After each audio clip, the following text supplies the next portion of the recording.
Mereka kan harus paham dulu korupsi itu apa. Awalnya mereka tahu kerja di KPK, tapi singkatannya mereka pikir adalah kantor pemadam kebakaran.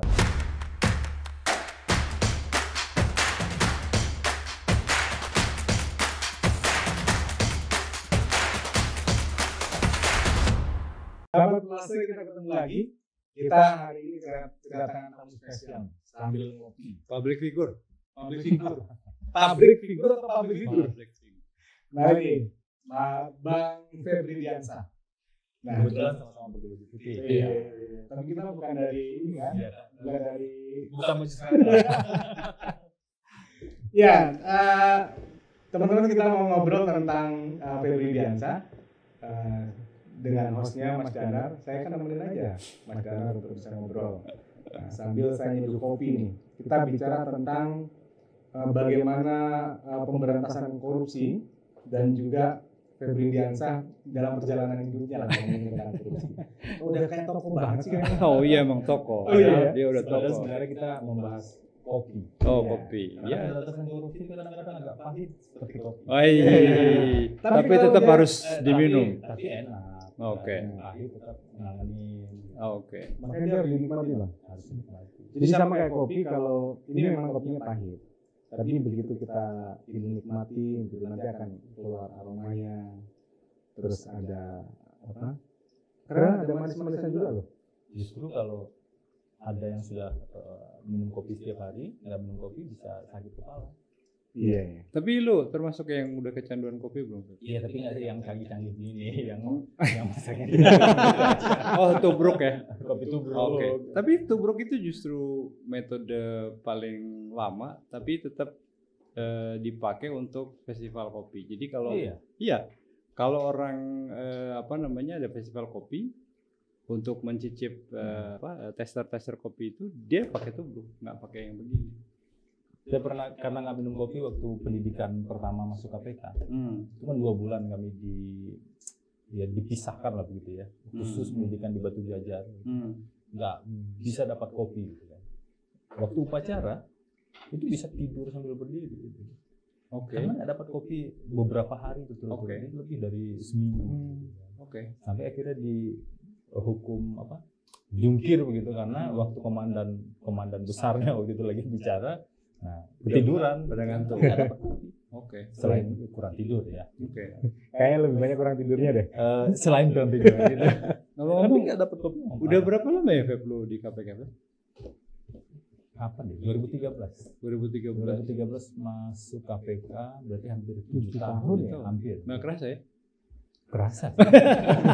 Oh, kerasa. Kalau dari luar nggak kerasa. Iya, justru itu. Jadi apa yang paling dirasakan itu selama 7 tahun itu di KPK? Tergantung pertanyaannya. Tahun pertama, di pertengahan tahun-tahun di tengah gitu kan. Atau yang setelah ini yang di 2020. Jadi beda-beda rasanya. Oke, kalau yang pertama apa yang lo rasakan? Ya pasti sebenarnya agak mirip dengan waktu di ICW ya. Kan sejak lulus 2007 itu di ICW isunya kan sama, soal anti korupsi. Kebetulan memang pas masuk ke gratifikasi ini terbagi 2 pekerjaannya. Ada yang tertutup, ada yang terbuka. Yang terbuka itu kan sosialisasi gratifikasi, membangun sistem pengendalian gratifikasi di pemerintah, di kementerian atau di BUMN gitu. Tapi ada juga yang tertutup kayak pemeriksaan gratifikasi karena itu kan salah satu jenis tindak pidana korupsi. Bedanya ya karakteristik. Terbuka dan tutup itu maksudnya untuk publik. Iya, untuk publik dan cara kerjanya juga. Kalau kita bicara seperti ini kan disebut terbuka begitu. Bicara di depan audiens terbuka, tapi kalau melakukan pemeriksaan atau pra-investigasi gitu, itu kan relatif tertutup sampai nanti dibuka di pengadilan. Oke. Proses awal pemeriksa kan di sana. Tapi lu pernah ngimpi nggak sih, Bang? Bergabung di KPK itu? Dulu tahun 2004 itu pernah diajak teman. Dia nggak daftar. Bukan 2004 ya, 2004 waktu itu masih di 2004 atau 2010 kan KPK baru 1 tahun ya. Baru tamat dong. 2010 tamat 2007. Jadi sekitar 2-3 tahun setelah tamat diajak mendaftar ke KPK. Dulu justru nggak mau karena karena berpikir bahwa yang jalan yang harus ditempuh saat itu adalah berada di masyarakat sipil untuk isu anti korupsi ya gitu kan. Dan di KPK saat itu memang ada kontroversi juga pada saat pemilihan pimpinannya ya pada saat itu.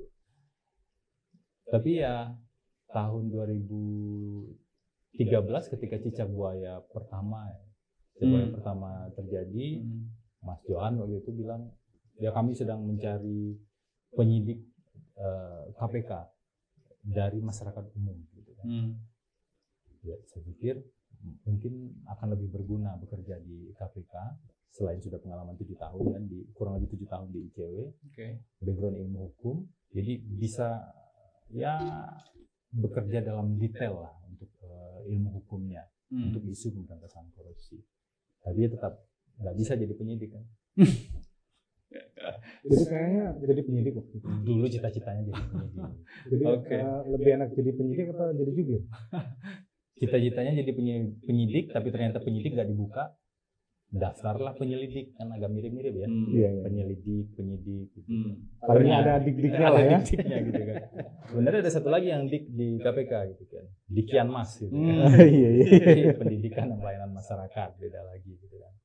Nah, daftar penyelidik, tapi penyelidik ini ternyata yang bekerja full tertutup.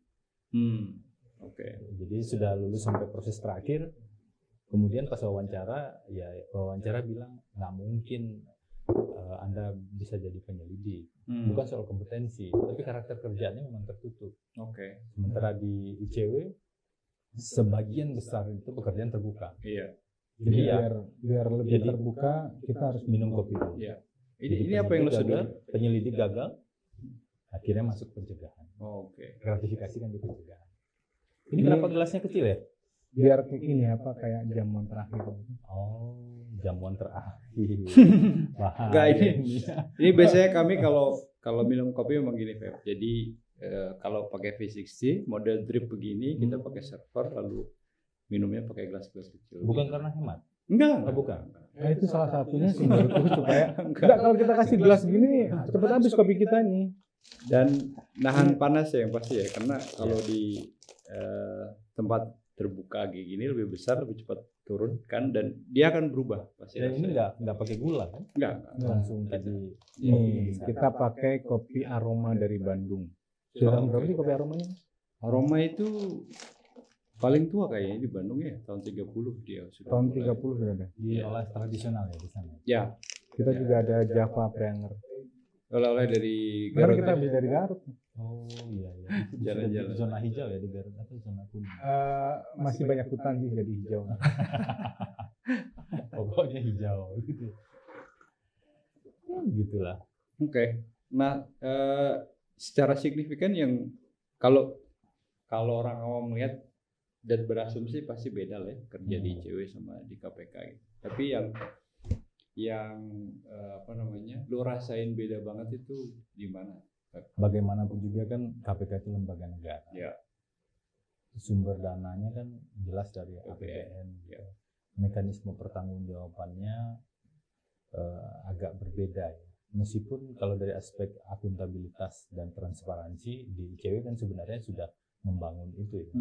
Akuntabilitas laporan tahunan, penggunaan anggaran, akuntabilitas di internal. Gitu. Tapi ada beberapa administrasi yang berbeda, itu secara administrasi. Kalau terkait dengan pekerjaan, masuk ke pengambil kebijakan untuk mengubah, misalnya ketika ditemukan satu persoalan ya dari isu gratifikasi saat itu, kemudian didorong perubahan, instansi pasti akan melihat juga instansi KPK-nya, karena KPK ini kan orang melihat di satu sisi penindakan, tapi kemampuan penindakan dan kekuatan penindakan ini bisa mendorong juga perubahan di pencegahan. Nah itu mungkin akan berbeda karakteristiknya dengan bekerja di masyarakat sipil. Tetapi KPK tidak akan pernah bisa bekerja tanpa masyarakat sipil. Ini kan dua hal yang saling melengkapi kalau kita bicara konteks pemberantasan korupsi yang luas. Nggak mungkin tuh KPK bisa bekerja sendiri kalau masyarakatnya tidak support, tidak mengkritik KPK kalau KPK keliru misalnya, atau tidak. Masyarakat sipil ini kan bisa juga dari teman-teman NGO, dari ICW, dari kampus juga bisa, atau dari kalangan organisasi masyarakat sipil yang lain. Termasuk media berarti juga ya? Media Tidak mungkin ada yang mengelompokkan sebagai masyarakat sipil, tapi kalau dalam konteks pengalaman kerja selama di KPK ada karakteristik yang khusus memang di media, karena mereka punya saluran publikasi yang kuat ya, dan teman-teman masyarakat sipil kan juga bekerja bersama media untuk saluran publikasi. Public pressure-nya terwakili di media, meskipun peta media juga berubah kan sekarang. Berarti selama di KPK itu lu mengalami berapa kali ganti pimpinan? Berapa kali? 3 kali mungkin ya? 3 kali? 31. Oke. Sampai yang terakhir ini? Ya, yang pertama waktu itu kan ketuanya Abraham Samad, dan kita tahu ada cicak buaya jilid keberapa begitu ya pada saat itu, sampai lupa. Kemudian ada PLT, pelaksana tugas pada saat itu. Berikutnya ada pemilihan Pak Agus Raharjo yang jadi pimpinan selama 4 tahun, baru selesai di Desember 2019 kemarin. Kemudian Firly Bahuri yang sekarang terpilih untuk periode dari akhir 2019 sama 4 tahun ke depan. Nah, lu ngerasain ada perbedaan nggak cara kerja kalau terjadi perubahan? Maksud gue gini, pergantian pimpinan itu mempengaruhi nggak cara kerja KPK? Pasti berpengaruh. Meskipun kita selalu bilang begini, secara struktur di periode-periode sebelumnya relatif tidak berubah. Pejabat dan pegawai di periode Pak Abraham Samad misalnya, kemudian ada PLT, ada Agus Raharjo, dan kemudian sebelum revisi undang-undang kemarin kan relatif sama. Nah, setelah revisi undang-undang ini dilakukan beberapa penyesuaian. Prosesnya sedang berjalan. Asik bahasanya, penyesuaian. Iya, penyesuaian. Iya. Siap. Aturan yang berikut ini disesuaikan dengan undang-undang. Gitu, ya. Tentu kalau sudah selesai nanti akan berubah. Nah, apakah itu berdampak terhadap kinerja, itu yang harus diuji nantinya. Tapi 6 bulan pertama kan sudah berjalan, banyak pihak sudah memberikan penilaian dari aspek penindakan, dari aspek pencegahan, atau dari aspek yang lain. Itu kita bisa baca lah bagaimana pendapat berbagai pihak itu di pemberitaan media, di media sosial, tulisan-tulisan, dan ya respon publik seperti apa. Nah kalau selama ini kan lu merhatikan sebetulnya ada pola kan. Kalau kita bicara soal kasus korupsi, terutama misalnya yang terjadi di lembaga pemerintahan, kementerian lembaga misalnya, kan itu ada pola. Nah sebetulnya ya aspek yang fundamental harus diubah apa sih, agar katakanlah pencegahan korupsi ini menjadi lebih efektif gitu? Sebenarnya sudah bisa dipetakan ya. Misalnya yang paling banyak kasusnya yang ditangani KPK itu kan bolehlah kita sebut korupsi politik. Korupsi politik dalam artian ada aktor-aktor politik di sana bersama dengan kelompok bisnis gitu, yang punya kepentingan terhadap perizinan, yang punya kepentingan mengurus anggaran, menjadi vendor pengadaan barang dan jasa yang terkait dengan pendanaan politik saat pilkada dan lain-lain. Itu cukup banyak. Artinya kalau kita bicara penyidikannya atau penanganan perkaranya di sektor politik, pencegahannya di sektor politik juga. Nah, komitmen yang paling besar yang dibutuhkan adalah komitmen di top level partai politik. Kita bisa bertanya pada banyak pengamat politik dan banyak pihak yang mengkaji di sektor politik, apakah komitmen itu ada saat ini untuk melakukan perubahan atau tidak. Saya tidak bisa menjawab itu sekarang.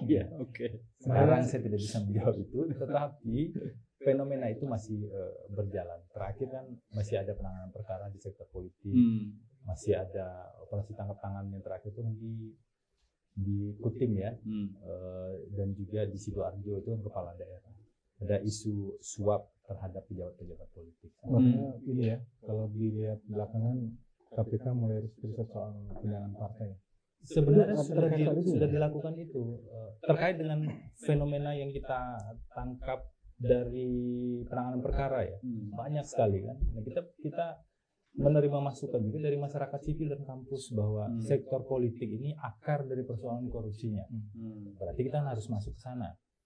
Secara praktis seperti itu, pendapat teman-teman masyarakat sipil seperti itu. Secara survei juga Transparansi Internasional kan melihat korupsi di sektor politik itu sektor politik dipersepsikan paling korup, selain beberapa sektor yang lain tentu saja. Nah, kita masuk ke sektor politik untuk pencegahan. Nah, terakhir itu memang ini tantangan besar ya, membangun sistem integritas partai politik. Rekomendasi pertama, karena banyak sekali keluhan terkait dengan pendanaan politik, maka setelah kami hitung itu bersama teman-teman masyarakat sipil juga saat itu, bersama Perludem, bersama Pusako, bersama ICW, ada koalisi ya, koalisi isu politik berintegritas lah pada saat itu. Ada rekomendasi peningkatan dana partai politik. Jadi ketika dana partai politik itu lebih rasional, ditingkatkan secara bertahap, tentu harus akuntabel juga ya, karena ini uang rakyat kan yang digunakan. Ini salah satu cerita yang tidak masuk dalam laporan ya, dalam laporan kajian. Jadi ketika kami diskusi itu, salah satu pejabat di partai politik itu bilang, kami senang sekali kalau ada kajian yang spesifik tentang pendanaan partai politik. Kemudian kami tanya, bukankah itu justru mempersulit Anda sebagai pejabat atau pengurus di partai politik? Tidak, Anda bayangkan ketika sebuah musyawarah besar atau musyawarah nasional, kongres atau apapun namanya, itu diselenggarakan di sebuah partai politik, siapa yang sebenarnya punya pengaruh terhadap proses beracara atau keputusan bahkan atau pengaruh terhadap hal-hal lain selain pihak-pihak yang berkontribusi untuk pelaksanaan kegiatan itu. Donaturnya ya. Donaturnya pasti spanduknya lebih gede. Nah, pengurus partai politik ini bilang bahwa kalau kegiatan-kegiatan pokok itu didanai dengan anggaran negara, tentu juga harus akuntabel ya. Maka setidaknya proses pengambilan keputusan penting itu kompetisi yang setara itu lebih mungkin terjadi. Selama ini menurut keterangan dia nggak terjadi, karena kalau saya bicara terlalu banyak, saya nggak nyumbang di sana, mungkin akan ada yang sinis dan bilang kamu nyumbang berapa. Ini kan agak cenderung sangat berbahaya ya kalau kita bicara soal konsep demokrasi tanpa korupsi misalnya. Sementara fondasi dari demokrasi kita ada di partai politik. Tapi apakah pencegahan itu bisa berhasil? Indikatornya nanti kita lihat tidak ada lagi orang-orang di politisi, kepala daerah, atau politisi dimanapun, anggota DPR, DPRD itu diproses kasus korupsi. Tapi bukan tidak ada karena penegak hukum tidak bekerja ya.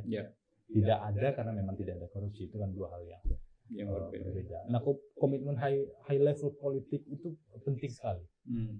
Itu kalau di sektor politik. Proses itu sudah sampai mana tuh kalau di level di elit politiknya sendiri selama KPK riset misalnya waktu itu? Kalau pendanaan politik kan sudah ada peningkatan 1 kali ya, seingat saya. Rp1.000 ya. Meskipun itu dianggap masih belum cukup bisa meminimalisir potensi penguasaan organisasi oleh pihak tertentu begitu ya. Tapi kan nggak cukup hanya itu. Bagaimana kaderisasi juga jalan mekanismenya agar kepengurusan dan rekomendasi calon kepala daerah misalnya itu berangkat dari orang-orang yang benar-benar menempuh jalan politiknya ke masyarakat sejak awal. Nah, karena kalau dalam berbagai kajian kita baca, salah satu yang bikin korupsi itu kan dana politik mahal. Mau nyalon pilkada, dana politiknya mahal, harus minta sumbangan dari para pebisnis, akhirnya ngutang. Ada yang terjadi di salah satu daerah di Jawa Timur, setelah menjabat ditagih sama si pengusaha ini untuk membayar utang, dan akhirnya utang yang dibayar adalah melalui proyek. Nah, kenapa dana politik sangat mahal? Karena salah satu penyebabnya pada saat itu ada orang yang tidak berkarir dari bawah, dia tidak begitu mengakar di masyarakat, tiba-tiba jadi calon, sehingga biaya perkenalannya saja, biaya yang benar saja untuk perkenalan posisinya sebagai calon kepala daerah itu bisa menghabiskan uang lebih dibanding orang yang sudah investasi secara sosial lebih lama. Oke, itu artinya ada kaitannya juga dengan sistem pemilu, dengan undang-undang partai politiknya. Tentu jadinya kompleks ya. Ada persoalan regulasinya. Di persoalan regulasi itu sendiri harus dipilah lagi tuh bagaimana proses pemilunya yang bisa lebih murah biaya politiknya, tetapi masyarakat bisa mendapatkan informasi yang cukup sehingga memilih secara rasional. Belum lagi proses penghitungannya sampai pada proses sengketa akhir nanti, apakah masyarakat bisa percaya bahwa itu adalah hasil yang benar. Karena kalau di proses ini dipermainkan atau ada korupsi di sini, ini adalah seperti kalau kita nyusun domino, kalau batu domino pertama itu jatuh, rentet aja sampai ke ujung akan jatuh. Itu bahaya. Selain di sektor politik, sektor apa ini? Yang sumber daya alam. SDA ya. Sumber daya alam ini ya ada dulu KPK pernah menangani kasus di Riau ya, seingat saya pada saat itu di salah satu kabupaten kota di Riau, alih fungsi hutan. Ada juga di daerah lain menjadi perkebunan sawit gitu, tapi ternyata di kawasan hutan direkayasalah alih fungsi itu, seolah-olah memang itu bukan kawasan hutan lagi, menggunakan perubahan peraturan dan suap kan. Kebijakan itu berubah dengan memberikan suap. Ada juga sektor kalau pertambangan juga ada, perizinan juga menjadi satu isu yang di Bekasi yang kami tangani tahun lalu itu kan untuk pembangunan kayak kompleks atau tempat tinggal, tempat huni, apartemen dan juga fasilitas-fasilitas yang lain di sebuah tempat yang sebenarnya nggak boleh ada bangunan seperti itu, tapi disuap lah, mulai dari eksekutif di daerahnya, kepala daerah, kemudian ada anggota DPRD yang dapat uang jalan-jalan kemana, gitu kan. Kepala daerahnya pada urusan perizinan pemadam kebakaran. Semuanya dibeli dengan suap tersebut, dan ini kan terjadi sebenarnya di beberapa tempat. Tapi kalau dihitung dari beberapa kasus tadi kan, gua menduga tetap aja yang kejerat yang paling banyak adalah tetap aja tokoh-tokoh atau aktor-aktor politik kan sebetulnya, dari DPRD, dari kepala daerah yang menjadi pintu masuk kong kali kong tadi kan, dari beberapa kasus yang tadi itu. Karena kewenangan KPK itu kan memang penyelenggara negara. Iya, maksud gua ketika tadi ditanya kasus yang paling banyak itu adalah memang di sektor politik, ketika kita masuk ke sektor-sektor yang SDA, ke perizinan, tetap aja ada kaitannya dengan aktor-aktor politik. Jadi kalau kita bisa katakanlah sektor ini bisa lebih minim korupsinya, mungkin itu akan sangat membantu. Dan nggak bisa dari luar saja kan, yang seperti itu. Komitmen di pucuk-pucuk pimpinan itu atau minimal di struktur partai politik itu menjadi hal yang kalau birokrasi banyak nggak angkanya? Kalau presentasinya dibanding sama yang lain? Kalau jumlah dari birokrasi banyak, bisa lebih banyak dari yang partai politik. Tapi yang perlu diingat, aktor politik ini bisa kepala daerah ya, anggota DPR, anggota DPRD, itu kan korupsi dilakukan bersama pihak swasta dan juga birokrasi. Bicara soal perizinan tadi ada birokrasi di sana. Bicara soal sumber daya alam, alih fungsi hutan itu ada birokrasi juga di sana, eselon 1, eselon 2 atau bahkan eselon 3 yang bersama-sama. Jumlahnya banyak. Tapi birokrasi saja secara tunggal melakukan korupsi rasanya agak sulit ditemukan kalau tidak ada persekongkolan dengan pihak swasta atau ini ya. Atau aktor politik. Bahkan yang terakhir soal sumber daya air begitu, ada kasus PAM dari operasi tangkap tangan, itu kami temukan banyak sekali suap yang terjadi dan sudah hampir dianggap biasa terjadi di sana untuk pengurusan sistem penyediaan air minum. Yang sudah jalan di tahun. Nah kalau tadi di awal bilang KPK itu butuh support dari masyarakat. Nah sepanjang pengamatan lu gimana animo masyarakat untuk tetap ikut dalam gerakan pencegahan korupsi atau anti korupsi ini? Kalau lihat katakanlah trennya gitu ya. Ada beberapa unit yang memang punya persentuhan dengan masyarakat. Biro Humas pasti itu ya, hubungan masyarakat. Kemudian sekarang ada ACLC, jadi pusat pendidikan anti korupsi itu. Itu kami kan juga melakukan penguatan masyarakat sipil melalui proses pendidikannya, kerjasama dengan kampus. Ada PJKK yang pembinaan jaringan dan ada Dikyanmas, pendidikan dan pelayanan masyarakat. Sejauh ini antusiasnya jaringan itu masih cukup kuat untuk bekerja bersama-sama karena pemahaman yang dibangun adalah mendukung atau bersama-sama melakukan pemberantasan korupsi untuk lembaga KPK-nya. Kalau dibanding tren yang sebelumnya, tahun-tahun sebelumnya, itu partisipasi tinggi Pak? Mulai turun ya? Kalau partisipasi tinggi, tetapi menurut saya yang saya lihat ya, partisipasi tinggi, tetapi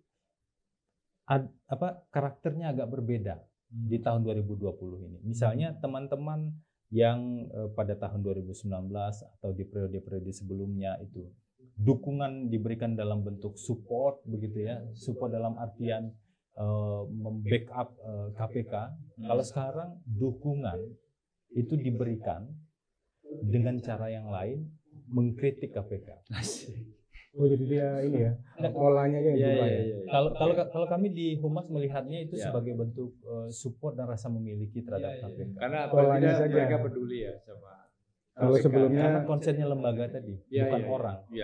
Kalau sebelumnya kan mungkin ya, sebelumnya ini ya, istilahnya bisa diajak jadi teman, mungkin begitu ya.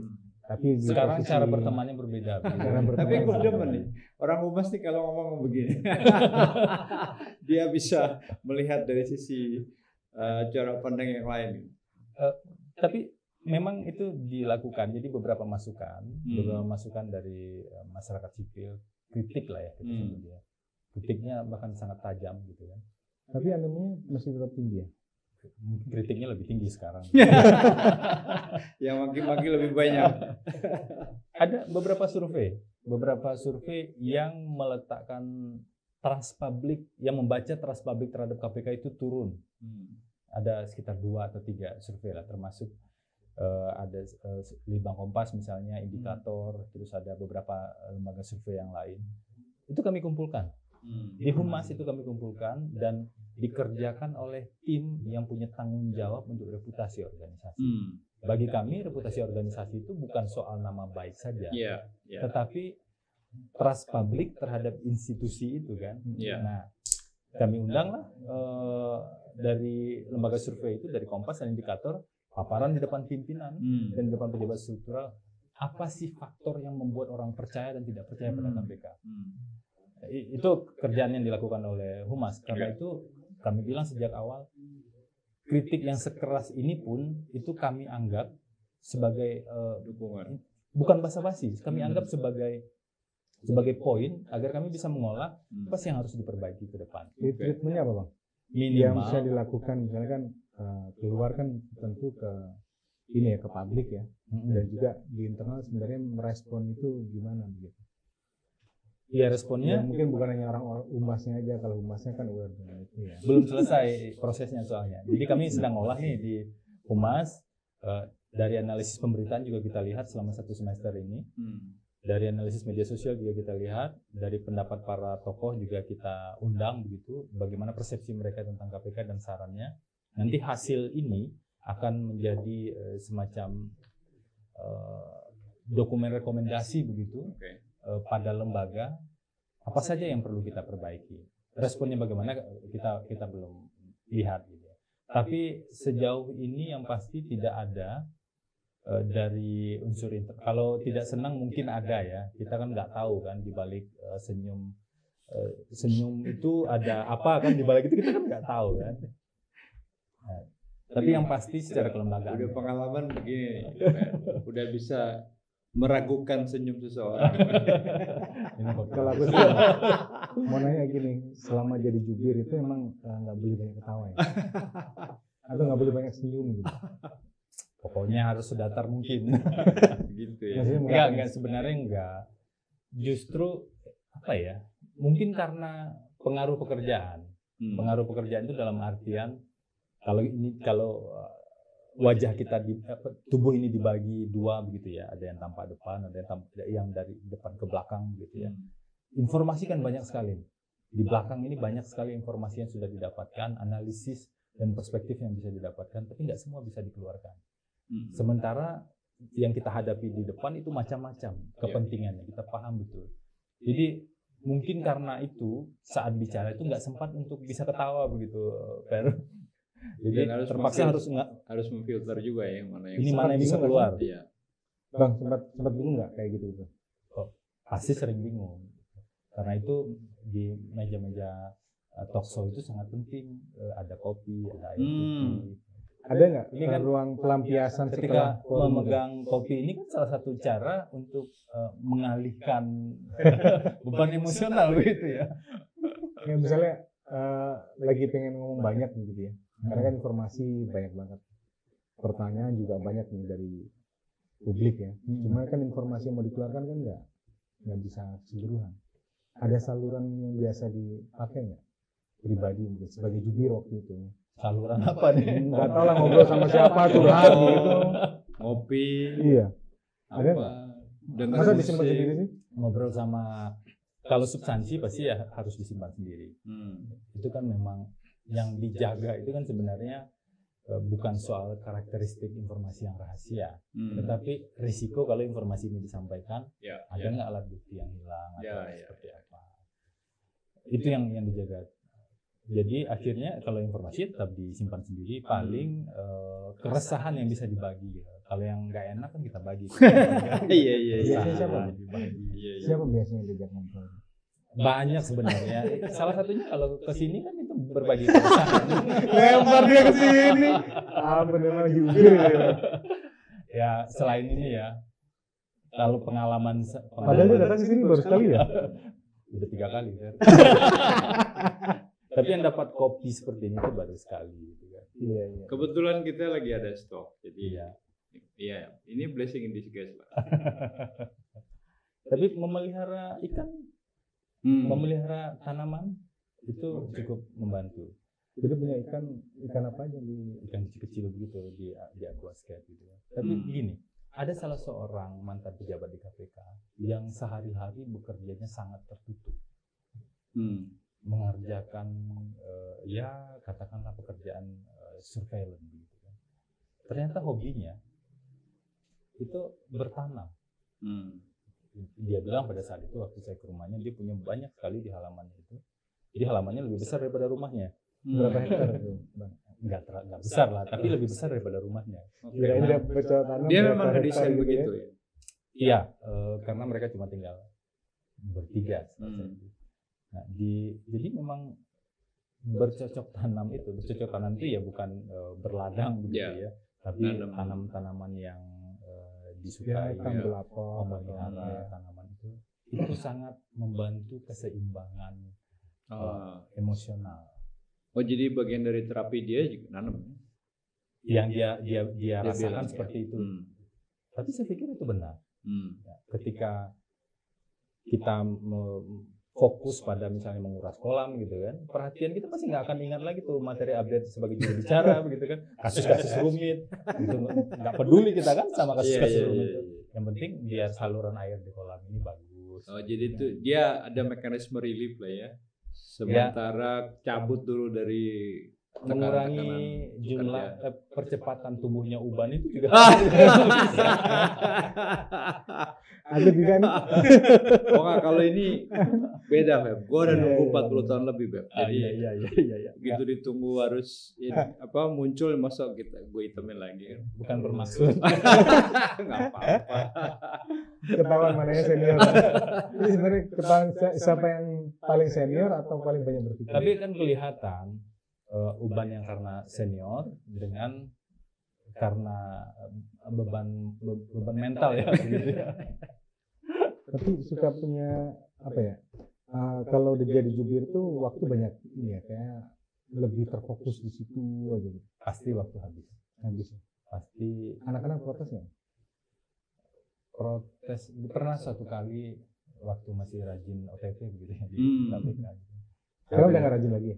Saat itu masih rajin OTT di KPK. Ini pengalaman sebagai juru bicara. Kalau sekarang kan saya bukan juru bicara. Oh, iya. Jadi sekarang sebagai kepala biro humas. Gitu. Oh, kepala biro. Tadi benar kan ya pertanyaannya terkait dengan juru bicara ya? Iya, juru bicara berarti waktu itu. Hari Minggu kami sudah janji untuk pergi ke Taman Mini. Oke. Ini sebenarnya simpel ya, ke Taman Mini, ke museum apa begitu kan? Itu harus permintaan anak. Iya, sudah direncanakan sekitar 2 atau 3 minggu sebelumnya begitu ya. Di Anjungan Minang atau pokoknya keliling-keliling.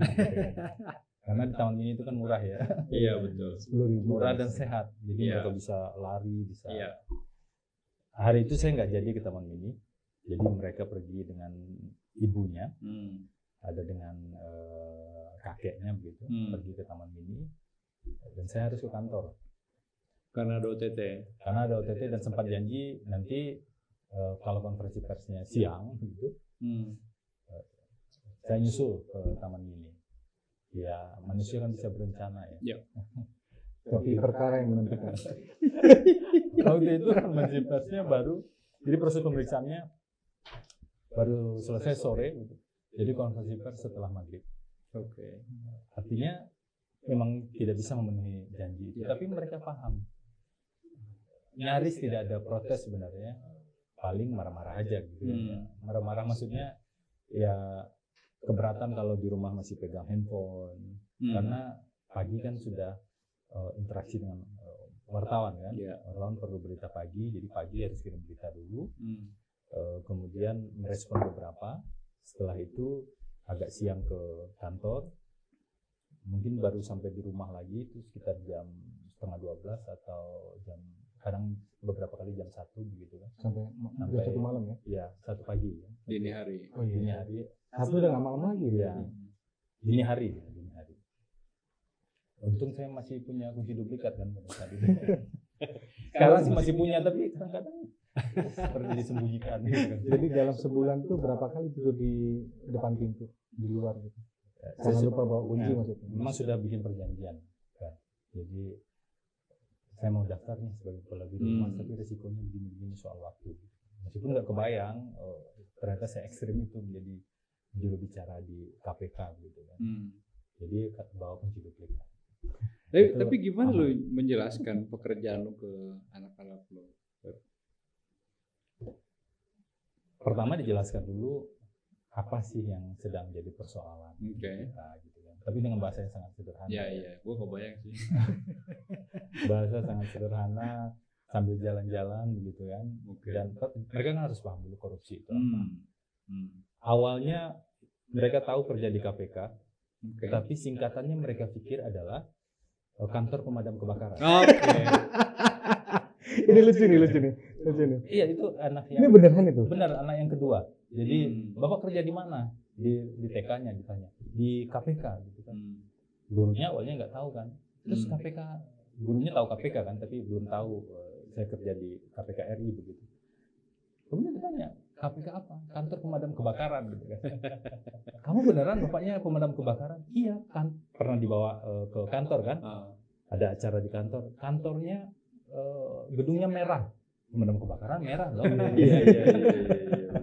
Sampai karena mereka di rumah memang jarang sekali dihidupkan TV.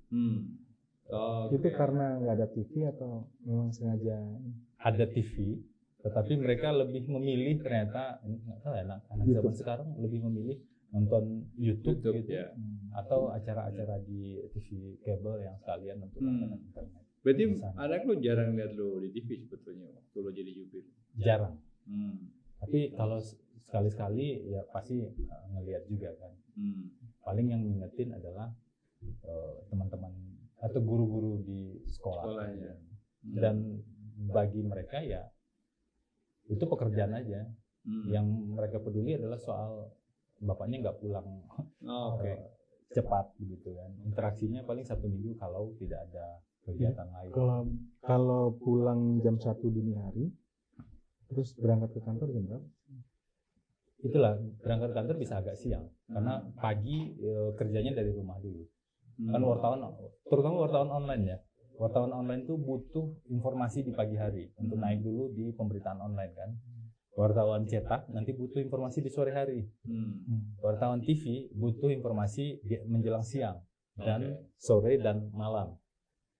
Jadi pagi udah melayani wartawan rilis online. Ya, saya pernah coba pagi ke kantor begitu. Wartawannya belum jam ada. berapa? Sebenarnya paginya jam berapa dulu? Yang paling pagi sekitar jam 9.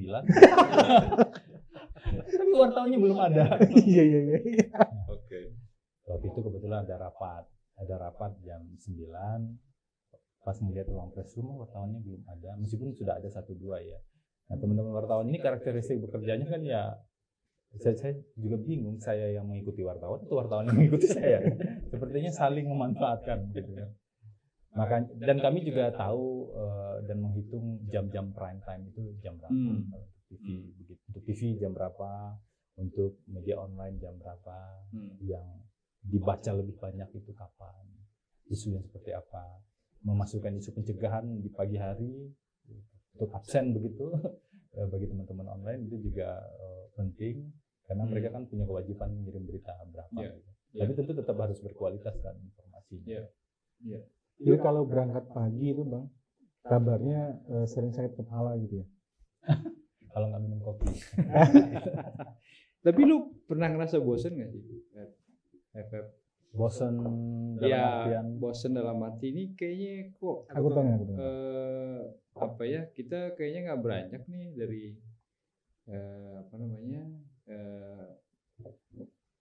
pemberantasan korupsi, masih aja banyak kasus yang maksudnya upaya-upaya yang sudah dilakukan oleh KPK itu tidak memberikan deteran efek gitulah. Dengan buktinya kan masih banyak juga nih kepala daerah yang kena kasus.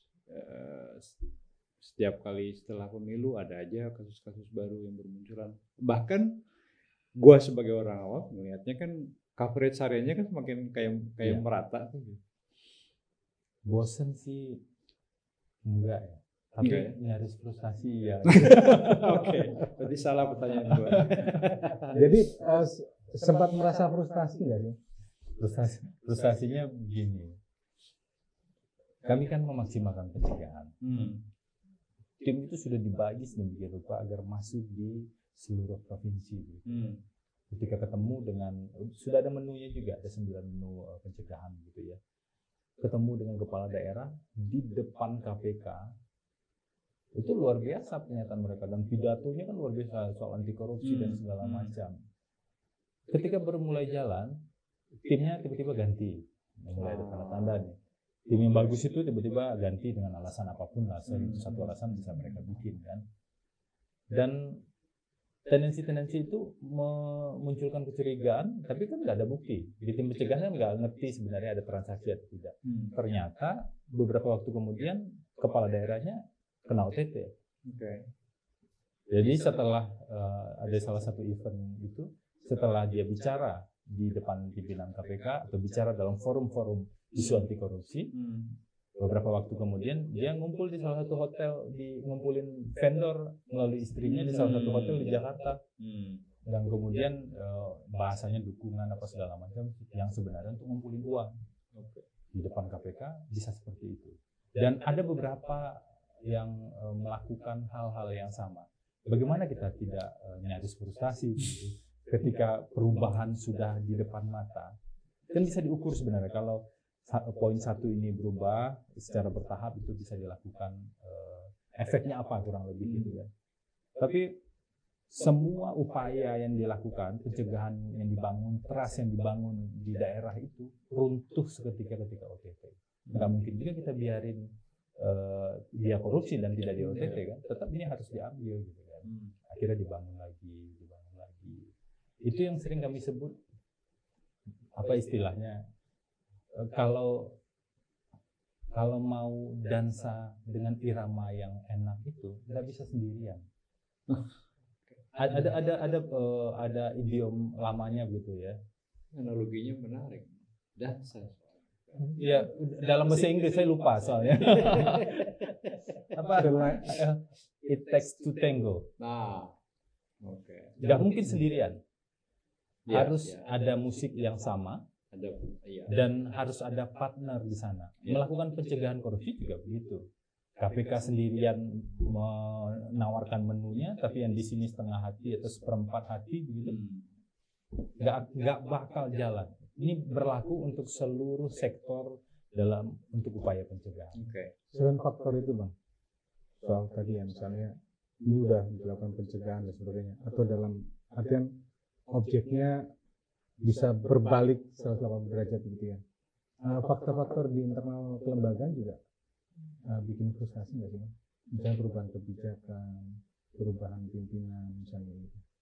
Kalau pertanyaannya sebenarnya jelas sekali arahnya ya, tapi saya tidak mau menjawab pada arah yang jelas itu. Susah nih kalau punya teman pejabat publik, Fer. Kita mau diskusi antar teman pun ada beberapa hal yang nggak bisa di. Padahal kita kan ngobrolnya antar teman ya, Iya. tapi kita siarkan. Bedanya cuma disiarkan. Demi konten namanya itu.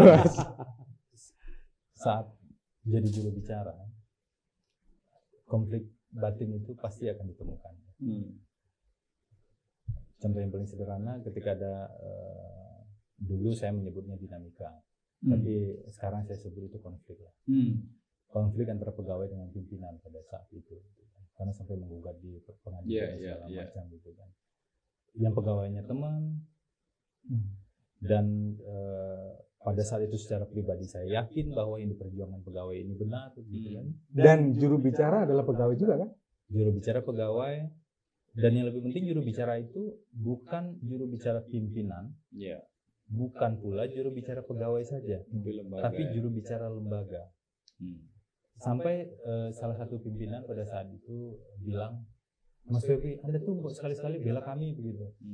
Ada salah satu yang bilang, kemudian saya jelaskan, saya membela bapak dan ibu sebagai pimpinan, tapi dalam konteks kelembagaan. Membelanya bagaimana? Ya saya jelaskan, ini keputusan-keputusan yang diambil oleh pimpinan, tapi ada challenge secara hukum karena pegawai tidak puas dan ada persoalan hukum di sana, dan kemudian digugatlah ke pengadilan.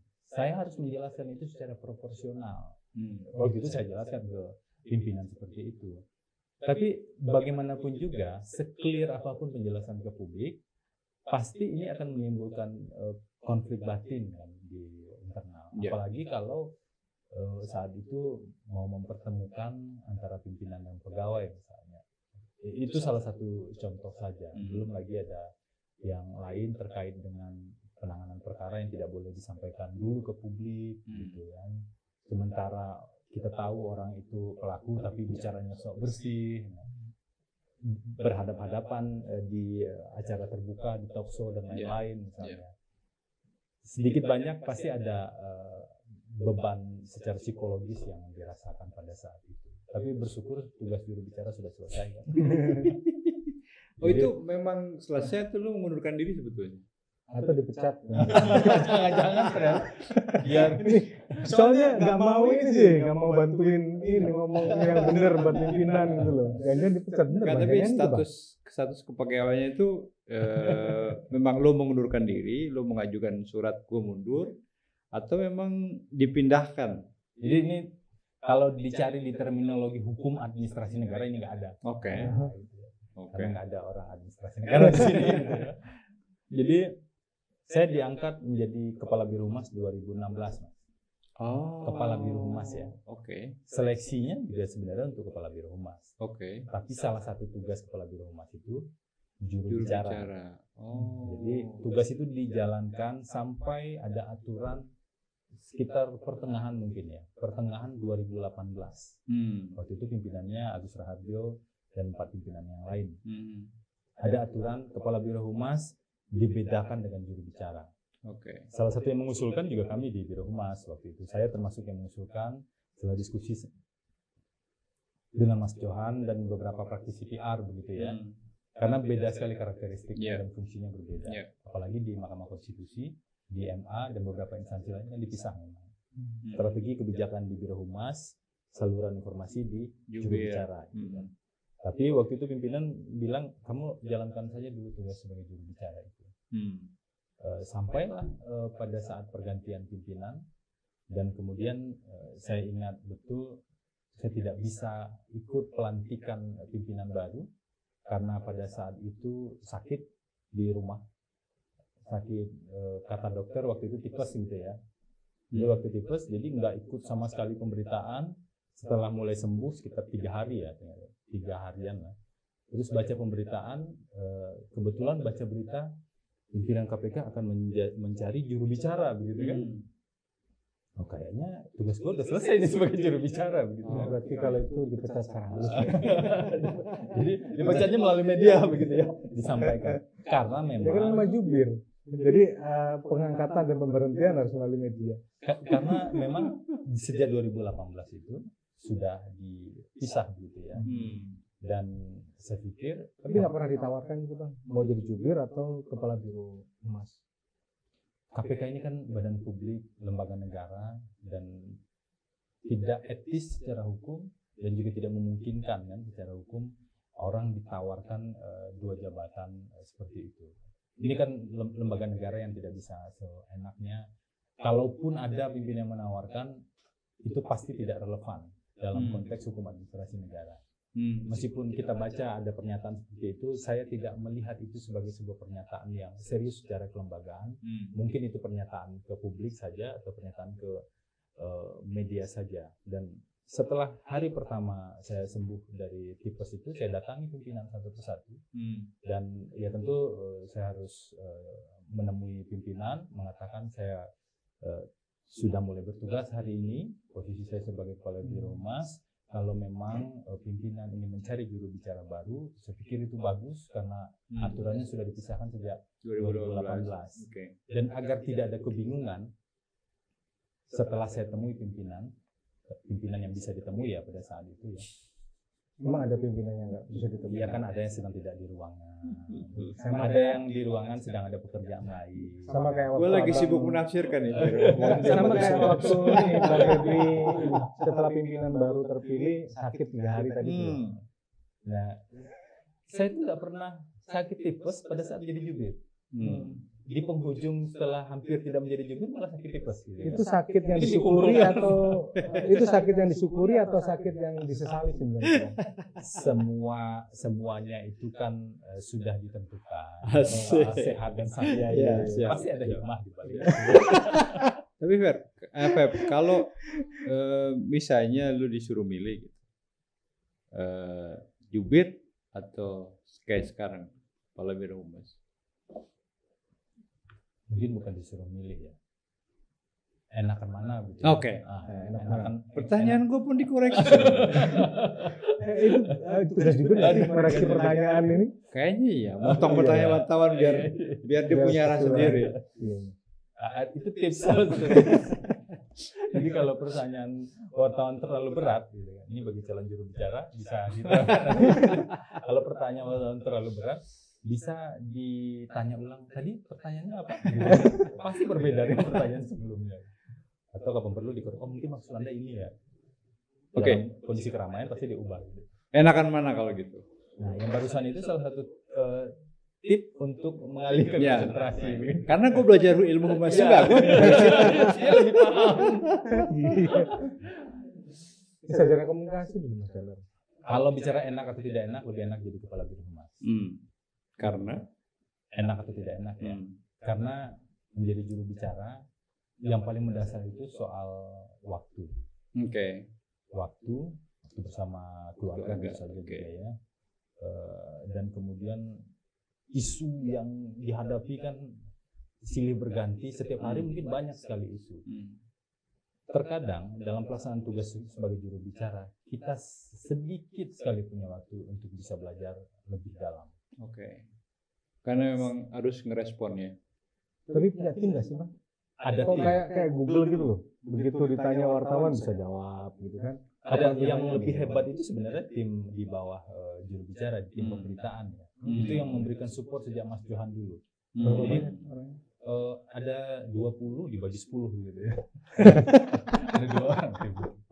Cuma 2 orang. Kalau di KPK kan konsepnya tim efektif ya. Ada yang melakukan pencarian informasi. Jadi setiap hari harus ada informasi itu kan dibagi 2, informasi yang sudah kita pikirkan bahwa ini akan ada setiap hari begitu terkait pemeriksaan misalnya kan, atau informasi untuk menjawab. Untuk menjawab itu bisa ditanya ke berbagai unit kan. Sebagai juru bicara, isu itu sangat cepat berganti. Saya baru belajar lagi bagaimana membaca buku-buku komunikasi dan buku-buku hukum itu setelah menjadi kepala biro humas. Itu dua hal ya. Tapi pernah ini nggak Bang? Merasa salah memberikan informasi gitu, atau pernah dikoreksi gitu? Masa dari yang diobrolin nggak pernah salah sih? Atau blunder? Ya, atau blunder gitu? Blunder kayaknya jarang ya. Pernah dikoreksi oleh pimpinan DPR pada saat itu. Disuruh ganti aja juru bicaranya. Oh, itu beda. Juru bicara terlalu banyak bicara. Kemudian wartawan tanya ke saya pada saat itu. Ya, tugas saya kan memang juru bicara. Tugas juru bicara itu bicara. Kalau juru parkir yang membantu kendaraan untuk parkir gitu. Tapi di atas juru bicara itu ada apa? Ada pimpinannya atau yang mengoreksi harusnya nggak begini nih. Ada pimpinan kalau juru bicara keliru dia mengkoreksi. Jadi kalau fungsi juru bicara sebenarnya atasannya kalau di KPK sebelumnya ya di 2019 ke belakang ya, karena kalau sekarang kan ada pimpinan dan dewan pengawas ya. Kalau dulu itu memang fungsinya itu kepimpinan langsung. Tapi kepala biro humas itu berada di bawah sekjen. Jadi secara struktur agak rumit sebenarnya. Jadi kalau saya melaksanakan tugas sebagai juru bicara, sekjen pada saat itu hampir tidak pernah untuk mengkoreksi atau sejenisnya, langsung pimpinan. Substansi informasi yang disampaikan ya. Tapi manajemen sebagai kepala biro humas atasannya sekjen. Indikator kinerja segala macam penilaian itu dari sekjen. Pasti pernah salah. Ya caranya kan banyak ya.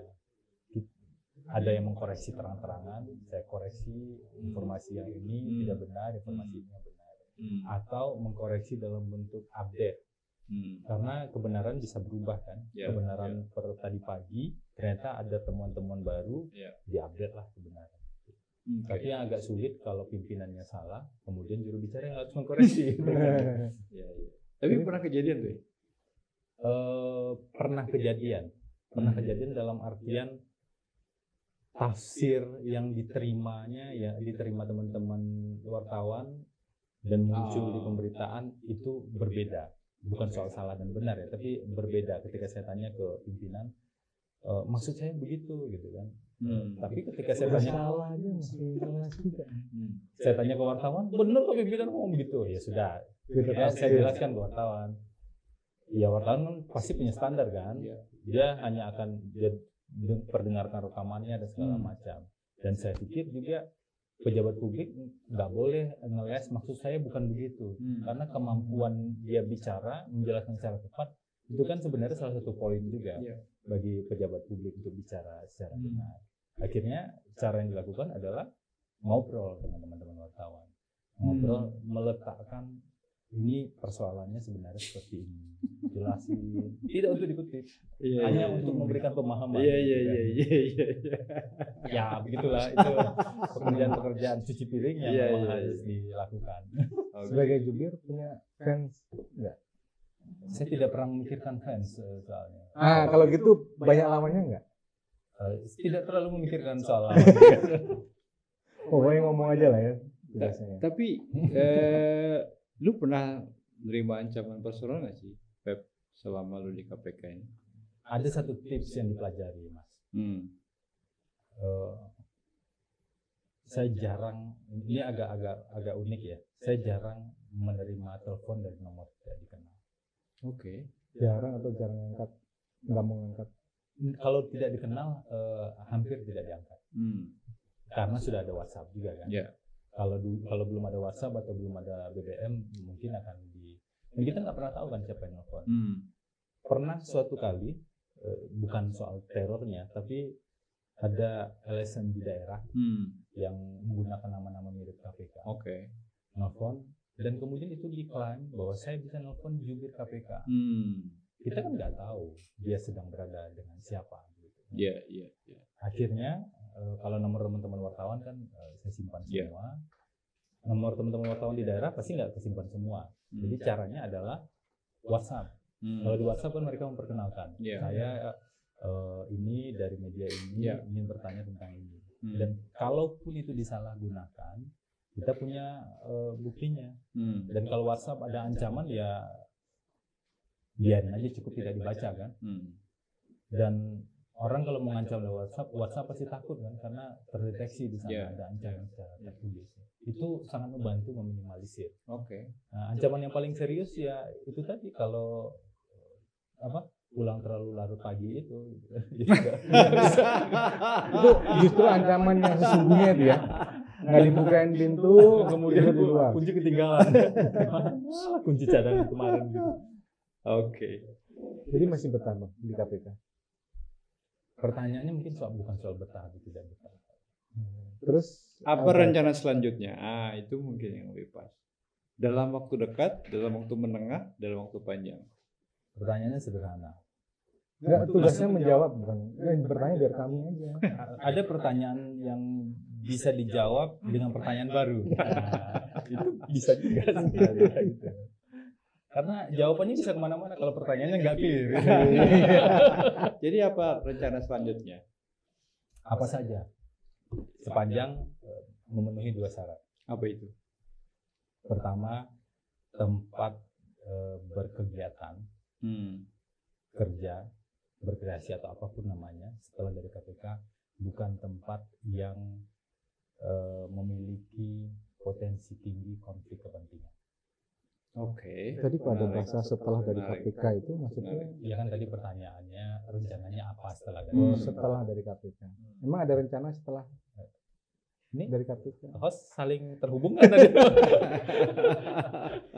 Nggak, tapi menurut gue ini poin menarik, Beb. Karena gue secara pribadi kan juga termasuk orang yang berharap bahwa KPK itu mestinya memberikan contoh integritas pejabat publik ya. At least punya jeda 5 tahun misalnya gitu untuk terlibat ke jabatan-jabatan publik lah yang kemudian punya kecenderungan untuk terjadinya konflik of interest kan gitu. Ya, kalau saya lupa di negara mana. Ada jeda waktu minimal 2 sampai 5 tahun. Contoh yang paling sederhana, ini kan sering ditanya. Setelah dari KPK mau nggak masuk ke politik praktis? Menurut saya, secara pribadi, masuk ke politik praktis itu masuk ke wilayah dengan potensi tinggi konflik kepentingan. Iya, gue tadi udah baru mau nanya. Jadi sudah dijawab sebelum bertanya. Saya tuh kadang-kadang bisa membaca. Nggak, dia tadi Karena- bilang gini Iya Mas, karena ini lagi ada yang mau Gadang-gadang ya. ngajakin Kadang-kadang. sumber satu. Nggak, tapi gua support dia kalau Support dia ke sumber satu maksudnya. bukan kalau dia mau menegakkan marwah lembaga dengan cara memberikan jeda. Nah, itu indikator pertama, Mas. Indikator kedua, sejauh mana bisa berkontribusi. Sederhana saja. Sejauh mana bisa berkontribusi, ya kalau isu saya kan yang jadi concern isu penegakan hukum dan pemberantasan korupsi. Sejauh mana bisa berkontribusi untuk dua isu itu. Indikatornya sesederhana itu aja. Kalau masih bisa berkontribusi secara signifikan, rasanya, tapi ini subjektif. Ya, saya akan bertahan di KPK. Tapi kalau poin kedua ini, karena kami ini kan sehari-hari menggunakan uang rakyat. Setiap bulan digaji dari uang rakyat. Semua operasional itu dari uang rakyat. Kalau kita tidak kerja serius, yang dapat beban kan masyarakat. Padahal masyarakat harapannya minta ampun tinggi dengan KPK. Nah, sehingga pertanyaan kedua itu relevan. Saya masih bisa nggak berkontribusi selama saya bekerja di KPK? Kalau tidak, mungkin harus dipertimbangkan alternatif-alternatif yang lain. Tapi kalau masih, ya harus tetap di sini apapun ujiannya. Oke. Ada keinginan dulu waktu kecil punya cita-cita jadi PNS memang. Dulu. Ini pertanyaannya menjurus. Bapak saya PNS. Oke. Saat tamat kuliah Fakultas Hukum UGM, saya bilang ke Bapak, saya nggak mau jadi PNS. Jadi nggak mau jadi PNS nih? Waktu itu saya bilang, Oh, saya tidak gitu mau ya? jadi PNS. Waktu itu. ada time frame-nya ya. Waktu Iya. itu saya Waktu bilang itu saya tidak mau jadi PNS. Akhirnya saya masuk ICW. Saat mendaftar ke KPK, saya tanya ke teman-teman, di KPK pegawainya PNS nggak? Jawaban teman-teman nggak. Oke, saya daftar. Tidak sampai di sana. Artinya agak gantung nih. artinya ketidakmauan jadi PNS itu masih bertahan sampai sekarang. Ada yang perlu dibedakan sebenarnya, karena waktu itu saya mengenal PNS itu dari cerita banyak orang, dari diskusi di rumah dan segala macam. Itu karakteristik pekerjaannya memang berbeda. Dan bekerja di isu anti korupsi itu seperti bekerja melawan arus, melawan ombak, atau melawan kekuatan-kekuatan lain yang sudah terbangun sedemikian rupa. Sehingga prinsip independensi itu menjadi hal yang utama.